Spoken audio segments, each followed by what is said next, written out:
Today, we're talking about the most common complaints about the Samsung Galaxy A55. I searched the web digging through user reports and long-term reviews, and there are 5 major things that you cannot ignore. As you will see, even if the A55 is a premium mid-ranger, it also needs quite a lot of improvement.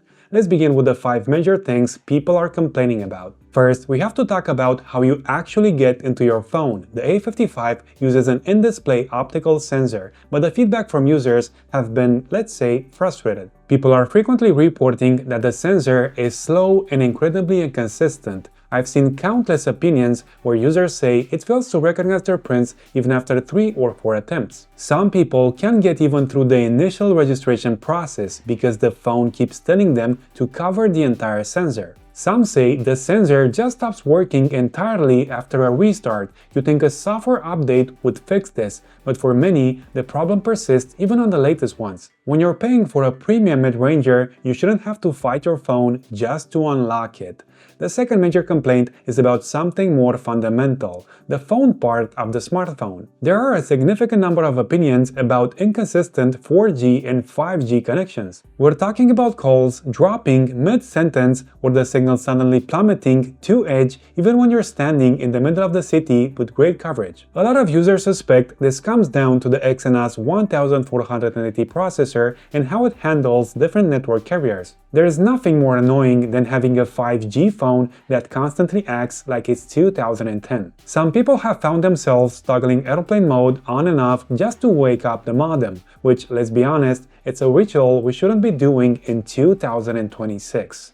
Third complaint, display issues. There are 2 complaints here. The green lines. Lately, we've seen reports of the green light of death appearing on the A55. Users are seeing intermittent green lines, dots, or black points while using apps like WhatsApp or YouTube. Some think it's a hardware defect, while others blame software bugs introduced in One UI 6.1. Either way, seeing bright neon lights across your Netflix binge is a real deal breaker. Then there's the second problem, the flicker. Samsung uses pulse width modulation to control brightness, and A55's implementation is not great for sensitive eyes. If you're prone to eye strain, headaches, or migraines, the screen might literally give you a hard time. The flicker modulation depth is actually worse than some of its cheapest competitors, making it a tough sell for late-night scrolling. The fourth major complaint is a classic Samsung issue, the slow charging. The A55 is still capped at 25 watts. To give you some perspective, while brands like Xiaomi or Realme are letting you fully charge the phone in 30 minutes with speeds like 65 watts or 120 watts, the A55 takes nearly 2 hours to reach 100%. In a world that's always on the move, waiting 2 hours for a full charge feels like a relic of the past. On top of that, there's no power brick in the box. You're paying more for the phone, but you're getting less in the box and waiting longer for it to charge.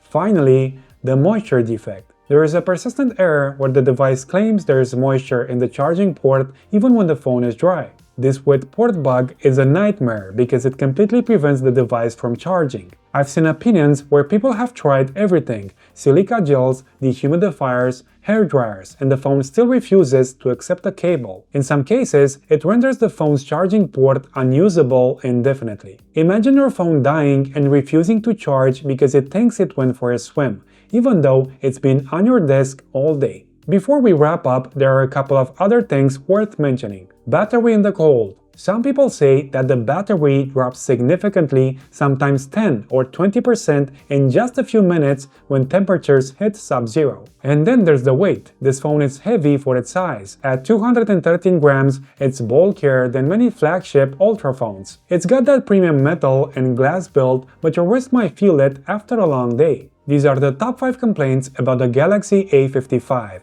I'm an A-series fan, but the Galaxy A55 feels like a device where Samsung is leaning a bit too hard on its brand name while ignoring some basic issues. If you can live with slow charging and a flaky fingerprint sensor, the build quality and software support are great. But if you want a phone that just works without these weird hardware and network bugs, you might want to look at the competition. For me, the A55 is a solid phone that's held back by a few frustrating quirks. My main complaint is the charging speed. Other than that, it's a beautiful device.